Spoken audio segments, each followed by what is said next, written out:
What's up, everybody? Welcome back to the Trailer Park Live right here on the 2nd Street Marvel, where we're coming at you live every single Friday night at 8 p.m. Pacific Standard Time. I'm your host, Trinity, and if this is your first time here, thank you so much for being here. I do greatly appreciate it, and if you are a returning viewer, thank you so much for being here as well. And guys, this is the place to be. This is the primetime show on Friday nights where you want to make sure that you're here, and if you're not already, make sure you're subscribed and click that little bell so you get notifications anytime I've uploaded new content. And if you like this video, please feel free to give it a thumbs up, and if you don't, you can give it a thumbs down. I really don't give a shit. So now, if this is your first time here, like I said, thank you so much for being here. Now, what I normally do is I go over some of the comic books that I pulled for the week, and then I get in and talk about some of the different topics of things that have happened throughout the week, and just kind of get into whatever other kind of shenanigans might happen, you know, because if you guys have ever been here before, sometimes we get and have a little bit of fun. And as the night goes on, we might get a couple of guests coming on to the channel tonight. And I can guarantee you guys, it's going to be a good time. So starting off no different than we usually do, I'm going to get in and start talking about some comic books right here. We're going to start off with... God, what is the name of this one again? Ruby Falls, issue number 2. Sorry guys, I couldn't remember it. Ruby Falls, issue number 2. This book is being written by Ann Nocenti. Where's that Nocenti? I watch a lot of cycling, so I think it's probably Nocenti. Flavia Biondi and Lee Lowridge are all the people who did the work on this book. And guys, this is the second one. I did a review of the first issue here on the channel, well, last month, obviously. And this book is somewhat of like, it's a murder mystery that took place in a small town. Now, the thing is what's going on in this book is that there was this murder that had happened a long time ago in this small town. Kind of a murder that got covered up. And we can see the main character here in the story. She's a lesbian. I'm gonna just put that out there right now for you. So if that's something you might not be into, hey, I totally understand. That's everybody has their different preferences on what they want to read. Some want to read something like that, some don't. I actually got to tell you, I actually thought this book was pretty decent. This one kind of took a couple steps more towards something I thought it was going to be more in the first issue, and then in this issue we got a little bit more of that. So, and that's just, some of the, how would you say, some of just like the lesbian story narrative that's going on in here. Altogether though, I wouldn't say that there was anything overtly put in here like too like agenda-ish. I mean, there are just a couple of situations here, like where the girl gets kind of in a fight with her girlfriend, and then when she's actually going out investigating this this murder, this cold case that had happened, she's going and interviewing some people that had lived there in the town for quite a while, since like clear back when this when this girl went missing or slash murdered. We're not really sure what it is, but through the course of things, like in the first issue, we see that the main character's grandmother had gone missing. She ran away from this nursing home that she was staying in after she had went and questioned her about this murder that had happened. And in the meantime, we see kind of at the very end of the story, she actually got into a situation where she pretty much got beat up, got jumped by a couple of guys who told her to stop nosing around in their business. Just some interesting things going on here, guys. And you can see right here, here's at the very beginning, she got her butt kicked, and she's sitting there in this small town with laying down there on the ground where she got knocked out at. And we can see now there are some funny things in this book as she's going to as the police are going to investigate her grandmother's disappearance, and she runs into the cops who are there questioning everybody. And there's this panel here says where the main character here, she says, "Excuse me, officer, Claire's my grandmother. I want to help with the search." And the police tell her, "Don't worry, miss, we'll find her. We've got trained search and rescue men on it." And the other cop turns to her and says, "Be a good citizen and go home." Now, I gotta tell you guys, like, I like seeing that in a book like this, because it just kind of shows, like, that's kind of how it is. Honestly, guys, that's how a lot of times, like, the police would treat people, and things like that. Just some of the funny little things going on here. But then we actually get a glimpse of her grandmother, who had taken away, who actually went and disguised herself and went to this, how would you say, like this old it looks like an old place, like out in the woods, kind of by this like waterfall. I'm just gonna show you guys because I can't really describe exactly exactly what it is where she goes to for this thing. And apparently this was a place you can see where she's having these kind of images going through her head. You know, you got some flashbacks right here of things that had happened in the past, and she goes just to this place, and it's really weird because there's somebody there who actually knows who she is, and you see him talking on this walkie-talkie like, oh, hey, so-and-so is here, and he's communicating with somebody about this lady. So, again, this happens in a small town, and if you're not from a small town, a lot of crazy things happen in small towns, and, you know, people kind of cover things up, or they stay really hush-hush about it. So, just a lot of things going on in this story. I thought it was pretty good, and again, this is only a 4-issue mini-series, and again, if it's not your kind of story, I completely understand that. Now, I actually got lent this book from my local comic book shop, Bases, Cards, and Comics, right here in Lancaster, California. They lent me this book so I could do a review on it, and I'm going to have a full breakdown review coming on that very soon here on the channel. Now, the next one I want to talk about here is this Future Fights by Marvel, is Future Fights... God, what is it? Future Fights First, and this is Crescent, and I want to say this must be EO.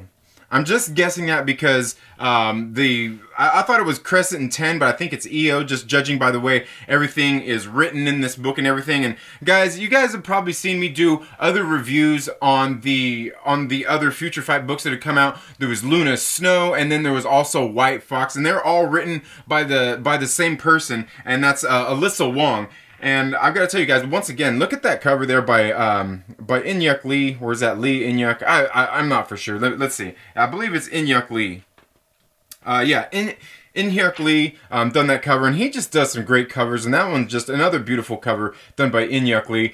And guys, I've got to tell you that this book right here, of all those ones that I read of the Future Fight First, this is actually one of the best written ones that I've seen as far as the characters are concerned. There's really not a whole lot of silliness in this one.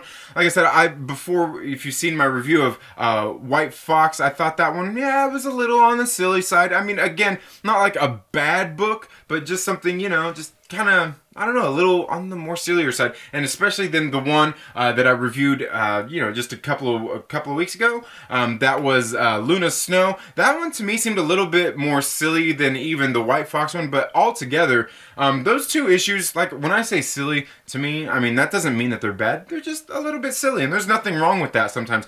But this one was really good. We get some background on this character, and her name is God. What is her name? Her name is Dan B. Or is it Dan Bai? I probably butchered that, but she's got this. Basically, what happens is her parents both ditched her. Her mother left when she was very young. Her father ended up leaving. Just actually more like disappearing kind of in the middle of the night while she was like at karate practice. Just some crazy stuff going on there. Some people went to their house to try to basically, like, it looked like they were there to kidnap her father or something. She hid under the bed and she found this artifact, which I believe is the artifact that they were after. That is the mask that she's wearing, which gives her this power. And so she has this bear that follows her around. That's kind of like it's not necessarily follows her around, but it's summoned by, like, when she puts on the mask, and gives she's trained, you know, she's been training in martial arts, and she really knows how to kick butt. And I mean, she's not even a teenager. She's a very young girl. And altogether, guys, I gotta say, this one out of all the Future Fight First, this book was actually really good. I like this one. This is one I would actually buy if I was buying these books. And again, thanks to my local comic book shop for lending me that book. Now, the next one I want to talk about is Absolute Carnage, Weapon Plus. This is a tie-in to the Absolute Carnage arc that's going on right now. And this one actually features Weapon H, and what is that? Clayton Cortez is the character's name. Yeah, Clayton Cortez is in here, and he's actually being called into service. He's been running and hiding. I never read the Weapon H series, but he's been running and hiding with him and his family, and they finally get caught up on. And his mother-in-law actually gets kidnapped by the people who are seeking him out for his services. They want him to basically go out there and find the Carnage symbiote who's out there, obviously killing, trying to get all of the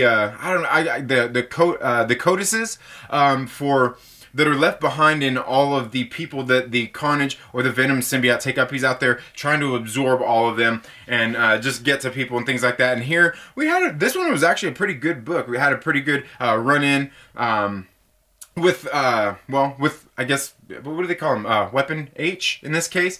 I thought this one was a pretty good one. They got into a pretty brutal brawl here, and seemingly Carnage was stopped. But I mean, come on, guys, was he really stopped? Altogether, I thought this was a pretty good book. I haven't been keeping up with the Absolute Carnage series or anything, but I did decide to pick this one up because it kind of piqued my interest there. And again, if you don't know, Weapon H is basically he looks like a Hulk, and it seems like he has all the powers of a Hulk, but he's actually cognizant. He's very aware of what he's doing, and then he has these Wolverine claws and everything. It was a pretty good book. I like this book a lot. Lots of action and things going on in that. Now, the other ones I want to talk about, guys, are these two right here. I already dropped my reviews on these. If you guys didn't watch those, you need to go and check them out. That's New Mutants issue number 1, and then X-Force issue number 1. And these are two new titles spinning out of the kind of reboot that Jonathan Hickman has been doing with the X-Men characters in the Marvel Universe. And I gotta tell you guys, New Mutants, when I did my review on that one, I think I kind of let in on that a little bit too. There's a lot of funny situations happening in here. Nothing too serious. It seemed like really more of a lighthearted book, other than, you know, a little bit towards like the middle to end of it, where the New Mutants end up actually getting stranded. I guess you could say stranded there on the, oh man, what was the name of that base? I want to say, the Benevolence. They get stuck on the Benevolence, which is like a Shi'ar Empire kind of space station. They get stuck there as they're going out to, they were actually going to visit a friend and take him some coffee out in space.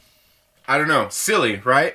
And then the Corsair and the rest of the Starjammers end up taking this King Egg from the Shi'ar Empire and taking off with it and just leaving all the New Mutants there to fend for themselves. So all the New Mutants are basically there all by themselves. Now, I think there's a lot of silliness going on, and I think there are some seeds planted in this book that are going to be very important moving forward in this particular series. Probably in all of them, I would guess. It kind of affects all of them.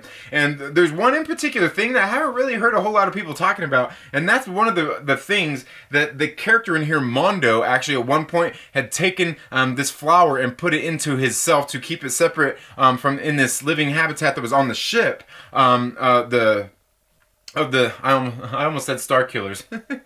Of the Starjammers, they had an environment. There was something weird going on there with all of that, so he ended up putting it inside of him. We see that the New Mutants kind of get caught up and everything, and I'm just gonna guess here that that flower that he put it in there, it's a flower for Krakoan Gateway, is going to be something very significant, or something very important for the New Mutants to help them get out of this situation. But altogether, this one was written by Ed Brisson and Jonathan Hickman, and like I said, it was really seemed like there's not a whole lot in this book, but I think there were a few things that absolutely planted seeds for... Planted seeds. We're talking about a Krakoan Great Gateway flower that's gonna... anyway. I think there was some very important things that happened in this book that are gonna pay tenfold going forward. The next one is X-Force issue number 1. And this one, God, who is this? Written by Benjamin Percy. Did an absolutely great job writing this book. Again, this one we see continually that there are more and more things going on in Krakoa than meets the eye, and anytime that you have, I don't know, how would you say, it really points out having that sense of security, and how even having that sense of security, you shouldn't ever feel so secure in where you're at. You still should be on your toes and be watching your back or anything like that, especially if you're the mutants or the X-Men who have now got your own sovereign nation, because there's people out there that are going to want to challenge you and basically bring you to the point, bring you into a war or start a war with you, probably just to test your might, you know what I mean? And that's what we get in X-Force issue number 1. X-Force issue number 1, I would say, is one that you guys definitely need to read. If you're keeping up with this series and you haven't read it, you need to read this one. And as a matter of fact, I thought it was so important. My cousin reached out to me on Facebook and said that he's been pulling the new X-Men series. Of course, he probably can't afford to pull them all. He's got a new baby and everything. Well, but not a baby anymore. Probably I'm getting a little grown up now. But he said he didn't get a chance to read it, so I'm going to be sending him the digital code for that, so he he can read that one, because I really think this is an important issue going forward in this mutant universe. And that's really all I got for the comic books that I read this week. I've got plenty more I got to read. I've got a stack of them, probably still that thick, maybe thicker, I don't know, that I've still got to read and do some reviews on. And yeah, that's all I've got for those. Now, the other thing I wanted to talk about was, you know, I've talked about this before. On November 29th will be my 1-year anniversary here on YouTube, and I want to do a live stream. I was thinking about doing it on the 29th, on that Friday, doing a whole anniversary live stream, and I'm thinking maybe I might go ahead and postpone that until November 30th, so it can be a Saturday. We can get started a little bit earlier in the day and get some different guests to come on the show, have an absolutely good time. I'm going to be doing some giveaways for some things. Amongst those is going to be this right here. That's Neon Future Volume 1. It is now available on trade paperback. One of my absolute favorite comic books of the year. Definitely my favorite indie book of the year. I absolutely love this. It's on Impact Theory Comics. It's now available on trade paperback. I think it's one you guys should definitely check out. It takes place 30 years in the future. It's a dystopian type future in which artificial intelligence and automation have basically displaced a lot of people out of work. The world is in there's a global economic crisis going on. Each country has chose to deal with it in their own way, and basically in America they enacted Article 10, which is called the Return. And basically what that is it promises to bring back jobs, and it does that by making this advanced technology and automation, all these things, you know, the artificial intelligence, making it illegal and regulated for those people who have upgraded their bodies. And there's kind of a war going on. It's created a class divide and all kinds of different stuff, guys. I really like this book. And yeah, I think it's one that you guys should definitely check out. That's why I'm going to be giving away a copy of the full Volume 1 on that 1-year anniversary. And you're going to have to go over to Instagram to see how to get entered into that. You're going to have, you know, I guess you're running out of days here till we get to the 30th, when I will do the giveaway for this book. I've also got a couple of other prizes I'm going to give away as well during that time. I've got some issue number 1s of Neon Future, not the full trade, full volume, but just a couple of the issue number 1s of them. And then I also have just a couple of other things that I'm going to be doing for you guys. So that's all I've got for the comic books. Let's go ahead and get into tonight. We've got a whole lot of things that we're going to be discussing tonight, because, you know, we can see that there's been a little bit of shakeup in the world out there of fandoms, you know? And if you're a fan of stuff, you know what? It seems like these days it's not cool to be a fan of stuff, because if you're a fan of something and you like it, you're a fucking shill. And you know what? You probably need to calm down and shut your mouth and, you know, don't do something that nobody else likes, because you know what? They don't like it. So let's go ahead and get right into it.